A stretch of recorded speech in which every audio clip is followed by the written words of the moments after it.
Assalamualaikum warahmatullahi wabarakatuh. Puji syukur kehadirat Allah Subhanahu wa taala atas segala karunia dan nikmat-Nya yang telah diberikan kepada kita, dan kita masih dapat berkumpul di masjid tercinta ini. Salawat serta salam kita panjatkan kepada Nabi Muhammad SAW, dan semoga kita termasuk ke dalam golongan umatnya yang memperoleh syafaat hingga akhir zaman nanti. Berdirinya saya di sini, saya ingin mewakili panitia Ramadan untuk menyampaikan beberapa informasi. Imam tarawih malam ini adalah Ustadz Haji Anwar Zaki SAG, dan dengan bertema kiat agar Ramadan lebih bermakna. Untuk Bilal malam ini ada Bapak Rahmat, dan saya ingin menyampaikan berterima kasih kepada seluruh jamaah dan Garda 4 yang telah berkontribusi untuk memberikan takjil kepada masjid, dan saya ingin mengingatkan kembali untuk besok tanggal 6 April untuk bagian Garda 3 untuk memberikan takjil kepada masjid. Mungkin itu saja yang bisa saya sampaikan, kurang lebih mohon maaf. Wabillahi taufiq wal hidayah. Wassalamualaikum warahmatullahi wabarakatuh.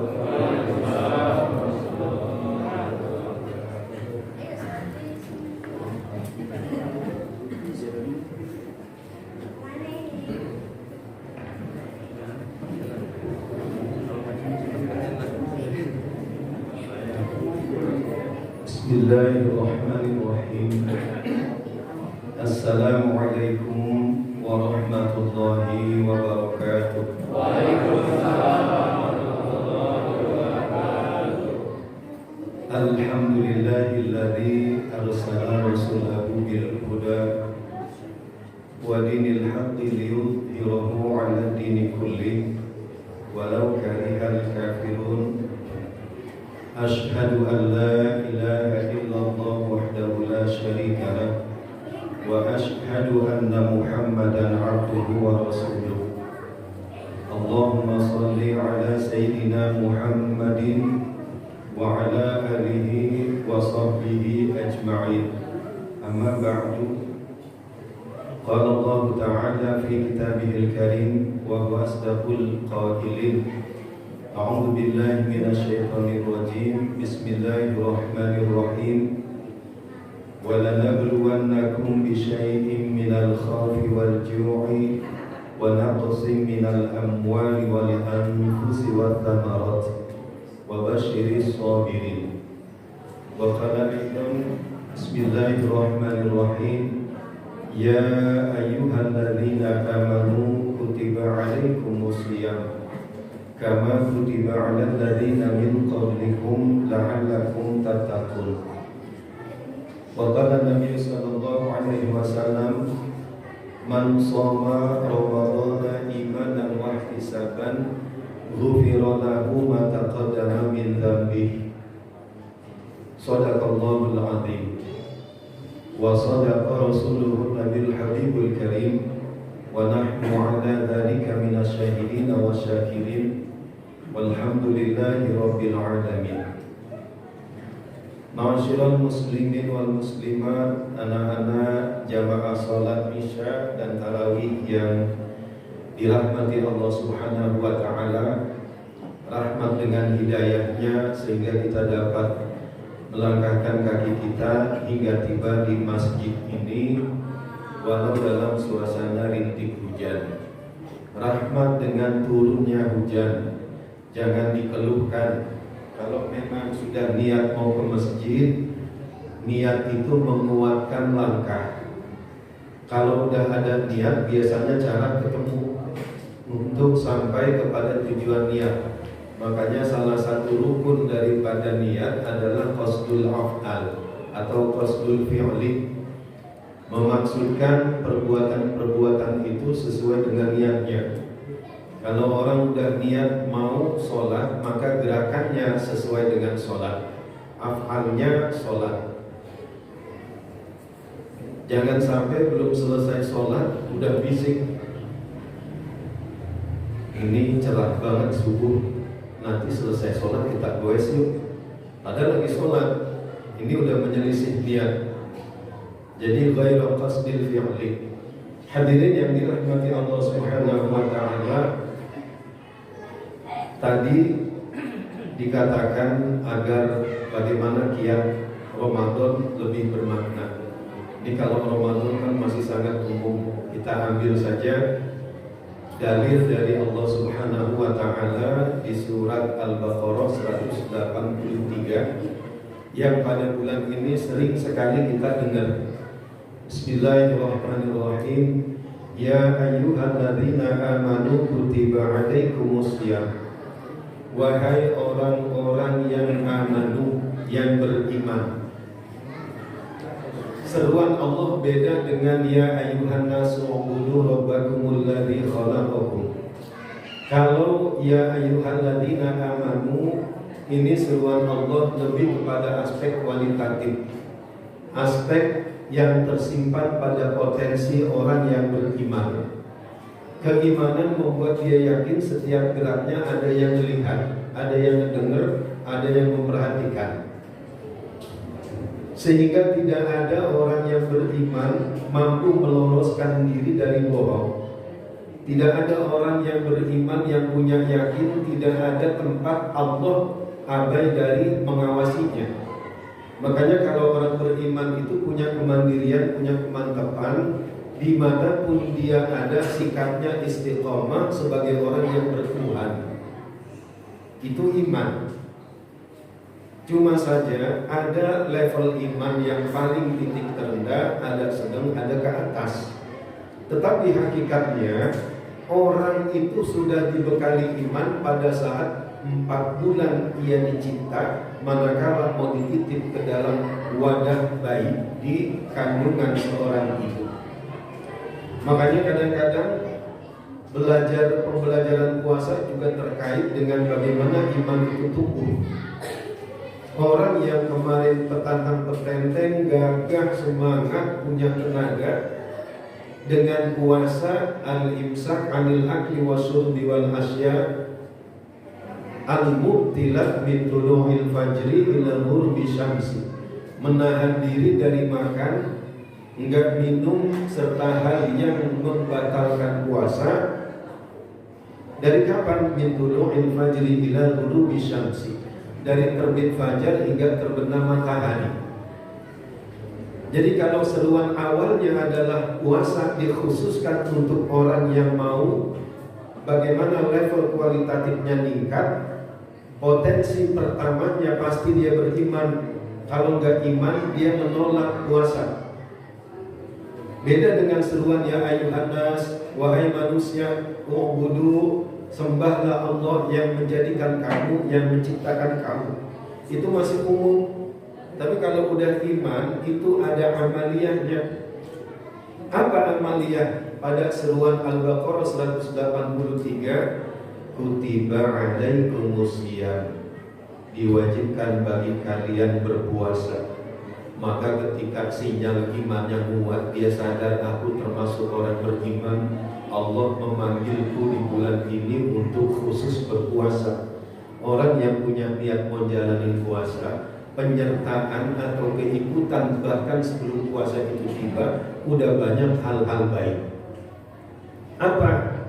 Ada yang ruahan, itu belum datang puasa. Makanya kadang bulan Sya'ban nyebutnya bulan ruah. Udah bulan ruah nih.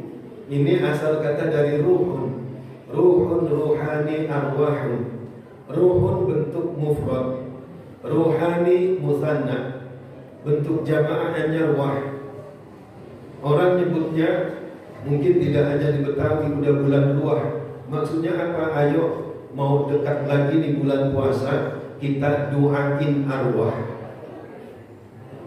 Mungkin ada orang yang bilang bid'ah, tapi substansinya, esensinya sebenarnya yang memang dianjurkan Nabi. An Abi Hurairah radhiyallahu anhu qala Qala Nabi sallallahu alaihi wasallam, "Idza mata ibnu Adam in qata'a 'amaluhu illa min thalathin, shadaqatin jariyatin aw ilmin yuntafa'u bi aw waladin shalihin yad'u lahu." Muttafaqun alaih. Dari Abi Hurairah berkata bahwasanya Rasulullah bersabda, "Idza mata ibnu Adam," kalau anak manusia mati. Jadi mati ini bahasa Arab peruntukannya untuk manusia. Mata ibnu Adam, kalau manusia mati, inqata, telah terputuslah amalnya. Enggak mungkin orang yang benar mati bisa lagi sholat. Enggak bisa lagi orang yang mati itu mengerjakan af'al yang lain. Makanya ngingetin bahwa kita ini yang malam ini kumpul bisa aja senyum. Nanti berteduh sapa, besok hari ada pengumuman. Pengumuman kalau udah duka cita itu beda. Assalamualaikum warahmatullahi wabarakatuh. Masya Allah, ibu-ibu lagi masak dikecilin kompornya.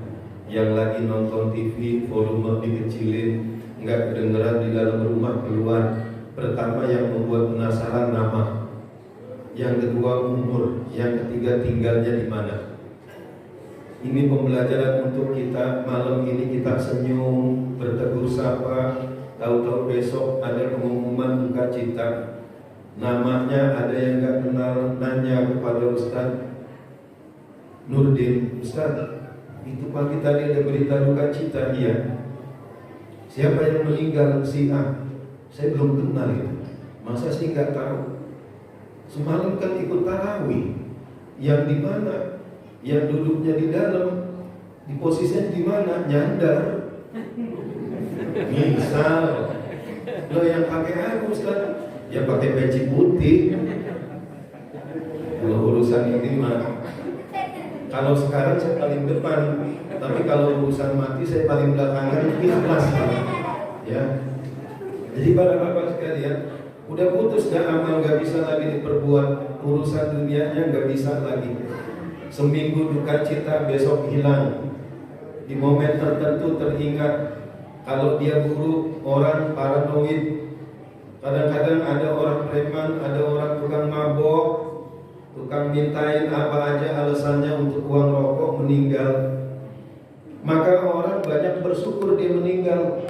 Alhamdulillah ya Allah, aman blok rumah kita. Enggak ada lagi yang mabuk, enggak ada lagi yang ganggu. Tapi kalau Ustadz Kiai yang meninggal orang soleh, Masya Allah keingitan dulu. Biasanya mah dia lagi zikir, pegang tasbih. Biasanya dia, waduh, udah enak-enak disebut. Idza mata ibnu Adam in qata illa min thalathin, kecuali 3. Apa itu? Shadaqatin jariyatin, sedekah jariyah. Jarun tetangga, jarun lari. Maksudnya apa? Amal yang dia berikan untuk masjid, sedekah yang dia titipkan untuk panti, untuk musola, untuk madrasah. Meski kemudian dia meninggal, digunakan jar nantinya akan tetap ngalir berlari. Jarun menjadi tetangga pendamping dia di kubur. Sendiri sepi, gelap, tiada teman, tetapi dengan sedekah jariyah menjadi jar, menjadi tetangga. Makanya bapak-bapak sekalian, ada hadis kata Nabi gini, "Man bana masjidan banallahu fil jannati baitan walau kana ka qaffasin minat thair." Siapa yang membangun masjid, pengertiannya membangun ini bukan tanahnya dia beli materialnya sampai tuntas keseluruhan dia satu orang. Orang yang membangun masjid, kelak Allah bangunkan dia di surga rumah. Walaupun kakofasi minat thair, walaupun dia ikut membangunnya cuma sekedar sumbangan sebesar sarang burung. Kalau sarang burung kayak apa sih? Satu batak merah dia ikut nitip. "Ustaz Ridwan, anak cuma punya uang sekian, anak nitip batak 2. Jangan malu-malu. Ya cuma keterlaluan amat. Giliran buka itu tempe goreng sampai banyak yang kebuang, ya. Giliran sahur kolaknya juga masih kelewat. Giliran buat masjid mah 2 bata aja udah maksain. Tapi insya Allah yang kakofas minatoir saja itu Allah bangunkan baginya nanti rumah di surga. Jadi jangan sayang-sayang. Yang kedua, ini masalah ini ya, sebelum Ramadan ini arwah. Yang kedua apa? Ilmin yuntafa'u bih, ilmu yang manfaat. Jadi bahasanya sebenarnya panjang banget ini. Ilmu yang manfaat ini, Masya Allah, para bapak, menjadi penerang, menjadi cahaya dari turun-temurun generasi. Tanpa itu peradaban tidak ada. Makanya surat Al-Alaq wahyu pertama turun, itu nyuruhnya kita kebiasaan membaca. Perintahnya suruh Iqra bismi rabbikal ladzi khalaq. Tapi ingat, yang dibaca yang tidak bebas nilai. Jangan atas dasar seni telanjang boleh. Jangan atas dasar seni orang boleh penampilannya terbuka. Yang gak bisa. Iqra, bacalah bismi rabbikal ladzi khalaq, dengan nama Tuhanmu yang menciptakan. Ada koridornya, nama Allah. Makanya kalau nanti kita udah deket ajal, utama yang tua ini udah bisa mengkomparasi. Kita punya anak 3, usia udah tua, makan sakit dulu, minum es ngilu, makan kacang yang ketelan mah cuma sedikit, yang nyelip banyak banget di gigi nih. Selesai makan repot, garapnya gimana, ini luarnya udah tanda-tanda. Dari sekian anak yang membuat rasa aman, rasa teduh yang mana? Yang solih. Apalagi nanti kalau kita udah deket ajal, sakarat, dibawain apapun udah gak punya arti. Justru kita butuh anak yang selalu doa, anak yang bisa talqin, baca yasin. Di mana anak ini bisa terbentuk? Makanya hargai orang yang ngajarin ilmu, ilmun yuntafa'u bih. Ilmu apa utama? Ilmu agama. Jangan apresiasi kita ilmu dunia bisa ratusan ribu. Guru TPA, Ustadz, ya Allah, privat bahasa Inggris berapa sebulan Pak? Bisa 500, bisa 1 juta. Privat piano 1 juta, 1,5 juta. Renang 500. Masya Allah, giliran nyuruh anak masuk TPA 3 bulan nggak bayar, 5 bulan nggak bayar, giliran diminta tersinggung. Padahal inilah anak yang dibentuk oleh ustadz, oleh guru, yang kelak menjadi investasi tak berkesudahan. Makanya terakhir apa kata Nabi? Waladin sholihin yad'ulah. Anak, tetapi yang anak bagaimana? Ada sifat mausufnya. Yang disifati siapa anak? Sifatnya apa? Sholihin. Tidak sekedar anak. Maka dari sekarang jangan abai terhadap kelanjutan karakter, akhlak, agama anak. Kadang ada ayah berangkat subuh seolah udah cukuplah dia iman, pulang anaknya masih tidur, dia merasa maklum anak muda, remaja. Ini salah bentuk sayangnya. Berketerusan seperti ini menjadi beban di kemudian bagi orang tua. Ajarkan anak kebiasaan dari sekarang pembentukannya. Bukannya pahit, justru manis. Kita dulu punya cerita tentang bagaimana galak orang tua tentang agama. Di Betawi yang agamis itu bukan main. Kalau ada anak diajarin ngaji, udah siapin rotan. Salah dikit suruh pulang, jewer. Maka cerita kemudian ketika kita dewasa, alhamdulillah kita dididik bapak yang tegas terhadap agama. Beda hasilnya kalau orang tua abai terhadap pendidikan anak, salah tega, salah memberi kasih sayang, nanti anak ini menjadi anak yang jauh dari agama. saat ketika sakaratul maut tiada duka. Jadi bukan sekedar anak, bukan waladin aja, tapi waladin sholihin yad'ulah. Ini salah satu substansi dari orang yang niat puasa. Udah ruahan, kemudian ada ziarah, itu juga sama. Terakhir sedikit saja, kita belajar puasa sebagai madrasah tajribiyah. Apa itu madrasah tajribiyah? Madrasah empirik, madrasah yang ngajarin langsung bagaimana ngalami, bagaimana ngerasai. Yang tadinya jauh sebelum ada Ramadan, kita cuma tahu tentang lapar, haus itu nggak enak. Ngebayangin, ya Allah lapar deh, perih, kita bisa beli kapan? Lapar bisa beli Indomie, haus di tengah jalan walaupun sibuk bisa berhenti beli es. Artinya untuk bisa memenuhi hasrat lapar dan haus di 11 bulan kemarin itu gampang. Pengetahuan tentang gak enak lapar, gak enak haus itu cuma sekedar tahu. Tapi di bulan ini Allah mengajarin kita secara ngalami, secara tahu.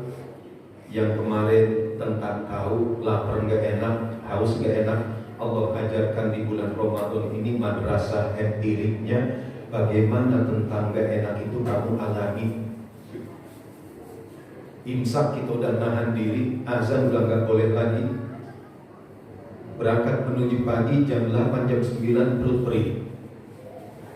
Jam 9 Masya Allah mau berangkat rasanya malas. Zuhur ngantuk. Itu Allah ajarkan kita. Ternyata sebenarnya bukan sekedar bagaimana kita ngerasain, tapi empati. Jadi puasa ini nanti ditutupnya dengan wajib zakat. Kalau ibadah puasa itu personal, ana ajzibi, as-sawmu li wa ana ajzibi. Kalau kita cuma merasa menang karena bisa bertahan, itu bukan tujuan, itu wasilah. Tujuannya apa? Banyak sebenarnya. Kalau Imam Nawawi kan ada 4 takwa. Kita singkatkan aja. Jadi banyak orang yang sebenarnya pada setiap tahunnya kayak puasa. Banyak bapak-bapak, kita karena tercukupi, enggak melewati tentang mereka itu banyak yang pagi makan, siang tidak. Apalagi dalam kesulitan seperti ini, apa-apa mahal. Jadi puasa hendaknya memberi pembelajaran kepada kita tentang tanggung jawab sosial.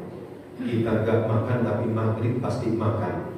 Apalagi penantian kita sabar, diujinya bukan dari habis subuh sampai setengah 6 itu terlewatkan cepat. Justru 1 menit, 2 menit mau azan itu terasa lebih lama. Ya Allah, kalau anak muda mungkin yang remaja remote control udah dipegang.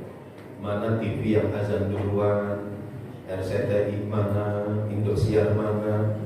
Kali-kali di Masjid Muhajirin ada yang lupa azan jam setengah 6. Ya, inilah pembelajaran. Dan sepotong bakwan di hari puasa itu lebih terasa nikmat dibanding hari kemarin. Kemarin bakwan diremehkan, tapi kalau lagi puasa, lontong, bakwan, tahu goreng, sambal kacang itu syarat makan utama. Kalau belum makan itu rasanya belum. Itulah kesyukuran yang harus kita kuatkan. Ya Allah, kemarin Engkau telah banyak karuniakan kepada kami kecukupan. Mudah-mudahan dengan puasa ini menjadi pembelajaran untuk berikutnya kita menjadi pribadi yang takwa selama 11 bulan. Demikian jamaah yang dimuliakan Allah Subhanahu wa taala. Aqulu lakum wassalamualaikum warahmatullahi wabarakatuh.